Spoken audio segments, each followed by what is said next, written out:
is an island nation historically wary of mainland Europe. So when the United Kingdom joined the then European Economic Community in 1973, it was immediately a divisive issue. In fact, it took just 2 years to trigger the first referendum to separate.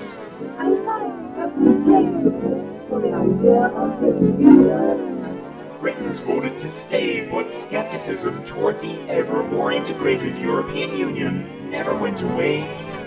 In the late 90s, the UK opted out of the new euro currency.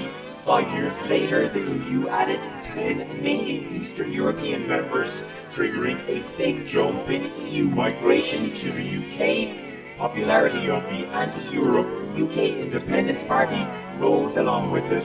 That dynamic eventually forced the hand of Prime Minister David Cameron. 6 years ago, Cameron made a speech here where he pledged to renegotiate the UK's relationship with the EU. He said he'd put that new deal to the people and make them decide to stay in the EU or leave. I think it was going to have to happen at some point, but I think it was certainly called primarily for reasons of party management, and obviously he was under huge political pressure from within his party and from outside the party to call that referendum.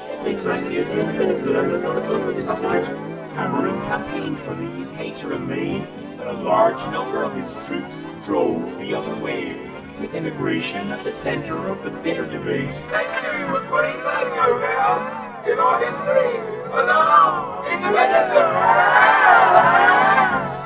Leave won with 52% of the vote. The problem was no one, including the outgoing Prime Minister David Cameron, had defined what Brexit meant. Brexit means Brexit, and we're going to make a success of it. It would be 6 months before Cameron's successor, Theresa May, finally set out her vision of Brexit. Thank you, Mr. Speaker. What she did was she defined Brexit as what we now think of as a relatively hard Brexit, and that was what Eurosceptics in her party wanted, and she basically gave them their kind of wildest dreams, and then they held her to that, and that's caused her huge problems. Speaking here at Lancaster House, she detailed her 12 goals for Brexit. The problem was 3 of those so-called red lines conflicted with each other, and those undeliverable goals would come back to haunt her. First of all, May said she wanted the UK to leave the EU customs union and go out and make its own trade deals with the world.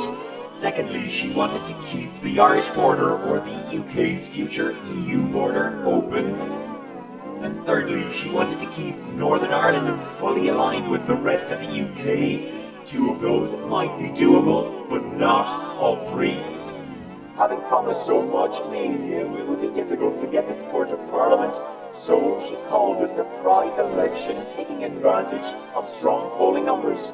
The gamble went spectacularly wrong. As we look ahead and we wait to see what the final results will be, I know that, as I say, the country needs a period of stability. May lost her majority and had to rely on a party with its own agenda, the pro-British Democratic Unionist Party from Northern Ireland. Nice for the union support. It did really box her in, because there was this real sense that the DUP were tough negotiators, and that they would be very, very happy to pull the plug on the government if the government crossed their red lines on them. On the other side, Europe had 2 non-negotiable goals: keep the Irish border open to maintain peace in Northern Ireland, and protect the integrity of the EU customs zone. Last November, after much deliberation and amid cabinet resignations, Theresa May signed a divorce deal with the EU. It contained the so-called backstop clause, which meant that all of the UK, or just Northern Ireland, might have to stay inside the EU customs zone just to keep that border open. The deal needed MPs' approval, but they repeatedly rejected it for a variety of reasons. The no's to the left, 432. The EU told May, tough, you've signed it, there is no other deal. A perfect storm of circumstance that set up these interminable months of division. Redmond Channel Global News, London.